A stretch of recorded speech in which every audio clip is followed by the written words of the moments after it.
India எங்கள் தாய்நாடு, இஸ்லாம் எங்கள் வழிபாடு, தமிழே எங்கள் மொழியாகும், தன்மானம் எங்கள் உயிராகும்.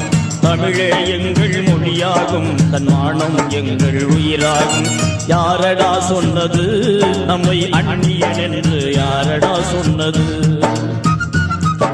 யாரடா சொன்னது நம்மை அந்நியன் என்று? யாரடா சொன்னது?